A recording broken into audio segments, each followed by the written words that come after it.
পেনিসের size সর্বনিম্ন কতটুকু হলে এটা চলবে বা সর্বোচ্চ কতটুকুই বা হতে পারে।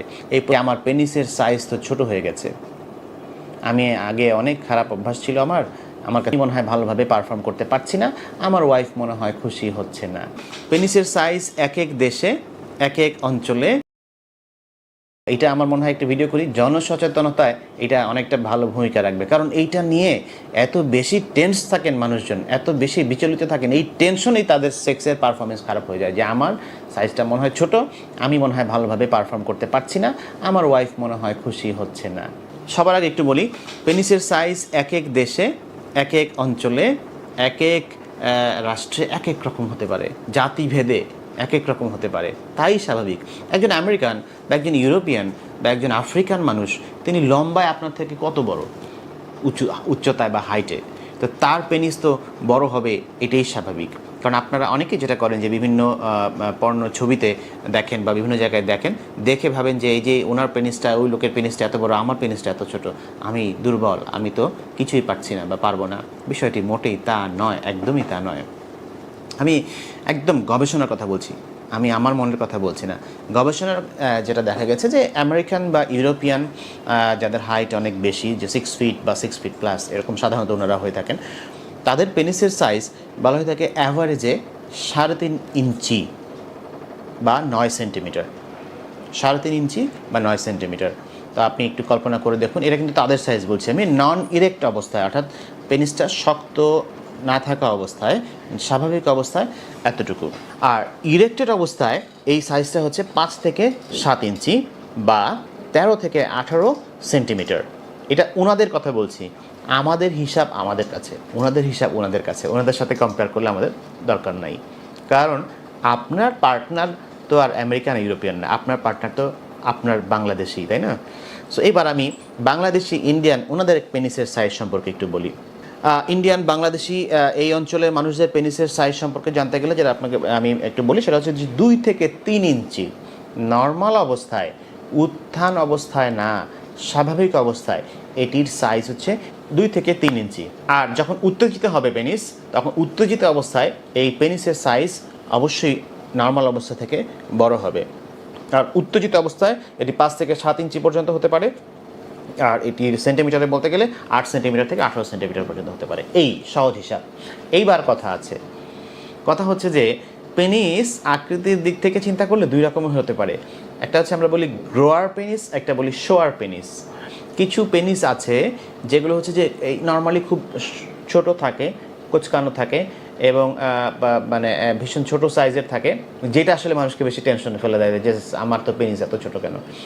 নর্মালি এরকম থাকে, উত্তেজিত অবস্থায় বড় হয়। এই পেনিসগুলোকে বলা হয় গ্রোয়ার পেনিস। গ্রোয়ার পেনিস উত্তেজিত হলে 100% বড় হয়ে যায়, এবং আমি যদি পরিমাপে বলতে যাই 2.1 ইঞ্চি বা তার বেশি বড় হয়ে যায় নর্মাল অবস্থা থেকে। আরেকটা পেনিস আছে শোয়ার পেনিস, দেখতে বড়, নর্মাল অবস্থায় একটু বড়ই থাকে, উত্তেজিত না, নর্মাল অবস্থায় বড় থাকে। কিন্তু মজার বিষয় হচ্ছে তাদের পেনিসটা যখন উত্তেজিত হয়, যখন তারা সেক্স করতে যান বা উত্তেজিত কিছু চিন্তা করেন, তখন যে অতটা বড় হয় না, কিন্তু তখন ওই বলা হয় যে 1.5 ইঞ্চির কম বড় হয়। তার মানে তাদের পেনিসটা হচ্ছে যে নর্মাল অবস্থায় যেরকম, উত্তেজিত অবস্থাও একই সাইজ।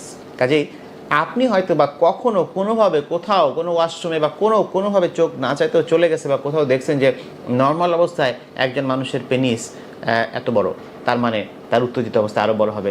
আমারটা তো খুবই ছোট, আমার তাহলে কি হবে? বিষয়টা মোটেই তা না। 2 ধরনের পেনিস আছে, একদম বৈজ্ঞানিক কথা এটা, গ্রোয়ার পেনিস অ্যান্ড শোয়ার পেনিস। আপনার পেনিস কোনটা আপনিই বুঝে নিন। কোনো পেনিসই কার্যক্ষমতার দিক থেকে কেউ কারো থেকে উপরে নয়, কাজে ভয়ের কিছুই নাই, 2টা পেনিসই সমানভাবে কাজ করে থাকে। এখন এখানে আরও কথা আছে, অনেকে বলেন স্যার আমার পেনিসটা দিনকে দিন ছোট হয়ে যাচ্ছে। এইটা কোনো বৈজ্ঞানিক ভিত্তি নাই, দিনকে দিন কোনো পেনিস ছোট হয় না। তবে দেখা গেছে এখানে কিছু কথা আছে, বৈজ্ঞানিক যে ব্যাখ্যাগুলো সেগুলো বলছি। সেটা হচ্ছে যে যখন মানুষ খুব টেনশন থাকে, মনটা দুর্বল থাকে, মনটা মরা থাকে, কিছুই ভালো লাগে না, তখন যে পেনিসটাও মনে হয় যে কেন জানি দুর্বল হয়ে যাচ্ছে, এরকম একটা চিন্তা মাথার মধ্যে আসে। এবং স্ট্রেসে থাকলেও পেনিসটা একটু কোঁচকানো থাকে, ভিতরের দিকে ঢোকা অবস্থায় থাকে। এর মানে এটা পার্মানেন্ট কোনো ড্যামেজ না। যখন উত্তেজিত হবে তখন হচ্ছে যে এটা বড় হবেই ঠিকই।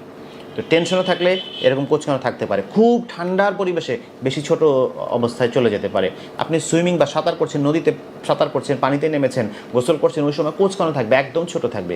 নর্মাল অবস্থা থেকে আরও ছোট হয়ে যেতে মনে হবে, ওই সময় হয় আসলে এরকম হয়। তো ওইটা দেখে বিচলিত হবার কিছু নাই আসলে। আপনি একটু গরম পরিবেশে যান, দেখবেন যে ওটা আবার একটু স্বাভাবিক অবস্থায় আসছে। তো এইগুলো আসলে একদম রিভার্সেবল, কিন্তু এমন কিছু না যে একবার ছোট হয়ে গেছে বা কেন গেল তার মানে তো আমার পেনিসের সমস্যা হচ্ছে, মোটেই তা না। এগুলো ভ্রান্ত ধারণা, এগুলো মানুষকে টেনশনে ফেলে দেয়। ডাক্তার ঘুরতে থাকেন আপনারা, বিভিন্ন এইগুলোকে পুঁজি করে দেখবেন যে রাস্তাঘাটে অনেক ওষুধ বিক্রি করে, তাদের মাঝখান দিয়ে অনেক লাভ হচ্ছে, মাঝখান থেকে ক্ষতিটা কিন্তু আপনারই হচ্ছে যদি আপনি এই চিন্তাগুলো বেশি করেন। সো আমি মনে করি এগুলোকে একটু ক্লিয়ার করা দরকার। এই ধারণাগুলো আপনাদের মধ্যে একটু পরিষ্কারভাবে আজকে দিয়ে দিলাম। পেনিসের সাইজ এবং শেপ এটা নিয়েও ঝামেলা আছে। অনেকে বলেন যে আমার পেনিসের একটু বাঁকা বা একটু কার্ভড এরকম বলেন উত্তেজিত অবস্থায়। হতে পারে, গবেষণায় দেখা গেছে এরকম হয়, অনেকের একটু বাঁকা হয় ডানে বামে বিভিন্ন দিকে।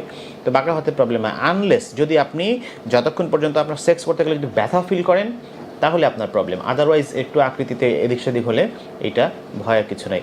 মজার একটা বিষয় বলি, সেটা হচ্ছে যে অনেকেই বেশিরভাগ পুরুষই মনে করেন যে পেনিসের সাইজ যত বড় হবে আমার পার্টনার তত খুশি হবে। বিষয়টি সম্পূর্ণ ভুল, অবৈজ্ঞানিক। কারণ হচ্ছে মহিলাদের বা আপনার পার্টনারের যে যোনিপথ, যে ভ্যাজাইনা আমরা বলি, যেখান দিয়ে আপনি পেনিসটা প্রবেশ করাচ্ছেন সেক্সুয়াল ইন্টারকোর্সের সময়, সেই যোনিপথের বাইরের দিকে 1/3 অংশে সমস্ত নার্ভগুলো এসে, নার্ভের সংবেদনশীলতা সবচেয়ে বেশি থাকে, ওই অংশটুকু সবচাইতে সেন্সিটিভ। অর্থাৎ আপনি আপনার পেনিসকে আপনার পার্টনারের যোনিপথ বা ভ্যাজাইনা এর মধ্যে শেষের 3 ভাগ, বাইরের দিকে 1/3 অংশ, মানে পুরোপুরি ভিতরে ঢুকাতে হবে না, বাইরের দিকে 1/3 অংশ, আবারও বলছি, সেই অংশের মধ্যে যদি আপনার পেনিসটাকে সক্রিয় রাখতে পারেন তাহলেই আপনার পার্টনার খুশি। ওইটার জন্য আপনার পেনিস সামান্য হলেই যথেষ্ট, ওটার জন্য আপনার পেনিস খুব বেশি দরকার নাই, বড় দরকার নাই। এই হচ্ছে বৈজ্ঞানিক তথ্য, বলে দিলাম। আজকে থেকে টেনশন মুক্ত হয়ে যান। যারা পেনিসের সাইজ নিয়ে খুব বেশি টেনশনে থাকেন, এসেই আমাকে বলেন আমার পেনিসের সাইজ তো অনেক ছোটো স্যার, একটু দেখবেন, তাদেরকে আমি বারবার এই ব্যাখ্যাটা দেওয়ার চেষ্টা করি, মানতে চান না। প্রয়োজনে আপনারা এখন ওপেন সব কিছু, ইন্টারনেট ঘাটেন, বিভিন্ন গবেষণা দেখেন, এই কথাগুলোই পাবেন। আরেকটা ইম্পর্টেন্ট কথা বলি, মনে করেন অনেকেই, বিশেষ করে ইয়াংদের মধ্যে ধারণা, বাচ্চা বা কৈশোর বয়সে বা একটু বড় হলেও অনেকে ভাবেন, বা বিয়ের পরে অনেকে ভাবেন পেনিস বড় হওয়া মানে স্ত্রীর কাছে সবচাইতে আমি আকর্ষণীয়। এটা বিভিন্ন গবেষণায় দেখা গেছে যে পুরুষরা এমনই ভাবে, কিন্তু মহিলারা এমন ভাবেন না কখনোই। মহিলাদের কাছে একজন পুরুষ তখনই আকর্ষণীয় হন তার ব্যক্তিত্ব যদি বলিষ্ঠ হয়, তার বক্তব্য যদি বলিষ্ঠ হয়, তার ইমোশন যদি খুব ভালো হয়, তার কেয়ার, পার্টনারের প্রতি, আপনার স্ত্রীর প্রতি একজন পুরুষ তার স্ত্রীকে কতটুকু কেয়ার করছে, কতটুকু যত্ন করছে, কতটুকু আবেগের মর্যাদা দিচ্ছে, এই জায়গাগুলো যার যত ভালো, মহিলারা সেই পুরুষের প্রতি তত বেশি আকৃষ্ট হয়। এটা মূল বিষয়, কিন্তু আসলে পেনিস নয় মূল বিষয় ওইটা। সো ওই দিকগুলোতে খেয়াল রাখেন, তাতে দেখা যাবে যে মানসিক চাপ কমবে। তো পেনিসের সাইজ সম্পর্কেও কিন্তু একটি ভালো ধারণা